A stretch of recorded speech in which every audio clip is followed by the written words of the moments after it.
सरकार जो है भ्रष्टाचार में लिप्त है और ये सरकार ने आम लोगों की जान से भी इनको कोई लेना देना नहीं है। इनको सत्ता चाहिए। हमने पहले ही दिन प्रश्न उठाया था कि पहले ही बारिश में पेड़ एक बस पे गिरने के बाद एक निर्दोष बच्चे की जान गई।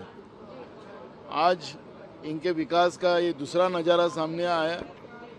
यहाँ पे मेन हॉल में एक आदमी गिरकर वहाँ पे भी उसकी मृत्यु हुई। तो इसका मतलब है ये सरकार के भ्रष्टाचार की परिसीमा खत्म हो गई है। सरकार को लगता है हमारा कोई बिगाड़ नहीं सकता। मैं तो और माननीय हाईकोर्ट को कहूँगा कि ये मुंबई हो या महाराष्ट्र में जितना भी विकास के नाम से ये लोग निधि खर्चा कर रहे हैं वो सही में उसमें खर्चा हो रहा ही नहीं हो रहा है या भ्रष्टाचार से ये लोग उस योजना को ख़त्म कर रहे हैं। ये जांच करने की ज़रूरत है। विधानसभा में आपने देखा होगा कल 2 किसान ने आत्महत्या की। कल किसान दिन था और वो जो सहकार मंत्री है उन्हें कहा कि अवैध शाहूकारी और शाहूकारी हमने सब बंद कर दी है। महाराष्ट्र में अब कोई प्रकरण नहीं रहेगा। उन्हीं के ज़िले में 2 किसान ने शाहूकारों के उनकी जो कर्ज के इस दबाव में 2 किसानों ने आत्महत्या की। हमने कहा कि पहले स्थगन रखा, उसमें बात करने की बात करी तो मंत्री खड़े हो गए। मंत्री बोले कि तुम राजकारण करते। किसानों की आत्महत्या अगर ये सरकार के लिए राजकारण होगा कितनी जाने चाहिए इनको।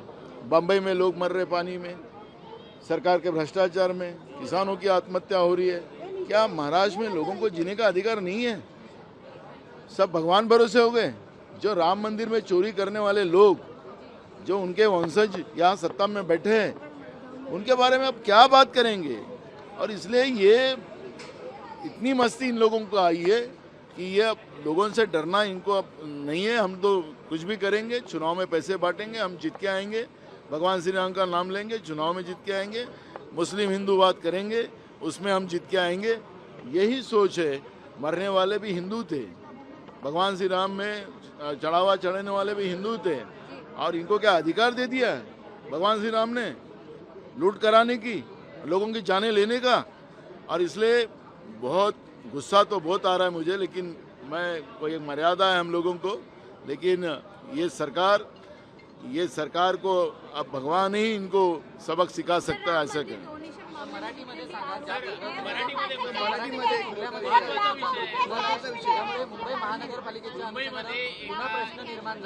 बघा, मी परवाच पहिल्या दिवशी हा प्रश्न, ज्या दिवशी बसच्यावर झाड पडून एका निर्दोष बालकाचा मृत्यू झाला त्या दिवशी पहिल्याच दिवशीच मी विधानसभेत हा प्रश्न उपस्थित केलेला होता आणि त्यामध्ये सुद्धा सरकारला आम्ही अवगत केलं की आपण जे काही पावसाळ्याच्या पूर्वी ज्या तयारी कराव्या लागतात त्या तयाऱ्या पूर्ण केल्यात का कागदावरच केल्यात, त्या भ्रष्टाचाराने पैसे खाल्ले। सरकार सांगितलं आम्ही कारवाई करतो आहे, काही अधिकाऱ्यांवर कारवाई केलेली आहे असं ते दाखवतात आहेत। पण आता पुन्हा आज पावसामुळे एक माणूस मॅनहोलमध्ये पडून त्याचा मृत्यू झाला। किती जीव लागतील या सरकारला, किती मृत्यू अजून या मुंबईतल्या सर्वसामान्य लोकांचा हे घेतील, हा प्रश्न या ठिकाणी निर्माण झालेला आहे। महाराष्ट्रावर हीच परिस्थिती आहे। भ्रष्टाचारामध्ये लथपथ असलेले सरकार, हे निर्डावलेलं सरकार, यांना कुठलंही आता काळज वाचलेलं नाही। लोकभावना यांना आता काही राहिलेला नाही आणि अशा या भ्रष्ट सरकारला आता लोकांनीच जागा दाखवली पाहिजे। आज आपण पाहिलं असेल की विधानसभेमध्ये मी स्थगनच्या माध्यमातून काल झालेल्या लातूर जिल्ह्यातील 2 शेतकऱ्यांच्या आत्महत्येचा प्रश्न उपस्थित केला। मंत्री सांगतात की राजकारण करताय। आता शेतकऱ्यांच्या आत्महत्या या सरकारसाठी राजकारण असेल, सर्वसामान्याचा जीव गेला, शेतकऱ्याचा अन्नदात्याचा जीव गेला, तर यांना राजकारण वाटत असेल तर मला असं वाटतं की आता कीव येते या सरकारच्या बद्दल आणि म्हणून या सरकारला आता देवच, कारण की राम मंदिरचाही दानपत्रही लुटायला हे लोक मागं पुढं पाहत नाही। अशी लोक ही सत्तेत बसलेली आहे, हे देवालाही घाबरत नाही। तर मला वाटतं की जनतेनेच आता यांना सबक शिकवण्यासाठी आता पुढे आलं पाहिजे असं मला वाटतं। राम मंदिर डोनेशन मामले में जितने भी आरोपी हैं उन सबके पास से कैश, लाखों रुपए कैश मिले हैं क्या? मुझे लगता है कि ये सब काम मोदी जी ने किया है। भगवान श्री राम जी को उनने लाया, स्थापना भी उनने की, मंदिर भी उनने ही बनाया। वहाँ पर जो लोगों की जो लोगों को दिया है उनकी समिति बनाई है, वो लोग भेजे हैं और मोदी जी ने भेजे हैं। आरटीआई से बाहर भी राम मंदिर की जो व्यवस्था आती है आरटीआई के बाहर कर दिया। तो इसका मतलब है सब मोदी जी ने किया है। तो जो जो जो लोग हैं जिनके घर में पैसे मिल रहे हैं, तो मोदी जी ने ये सब किया है, तो मोदी जी को इसमें जवाबदारी पकड़ना चाहिए। आपके विधायक को लगातार जो है बिश्नोई गैंग की तरफ से धमकी दी जा रही है। पिछले सेशन में भी ये मुद्दा उठा था और आज फिर मीडिया से बातचीत करने के दौरान फोन आया और अभी मीडिया से बातचीत करने के दौरान फोन आया कि 10 करोड़ रुपए उनके नगर सेवक को फोन आया कि पैसे दे दीजिए नहीं तो गोली मार। राज्य में कानून व्यवस्था रही कि नहीं रही, अब ये तो सबसे बड़ा प्रश्न है। महाराष्ट्र में विधानसभा के विधायक अगर सुरक्षित नहीं है तो मुझे लगता है कि मैंने विधानसभा में आज ये प्रश्न उठाया था और उसी आधार पर सरकार से हमने यही सवाल किया था।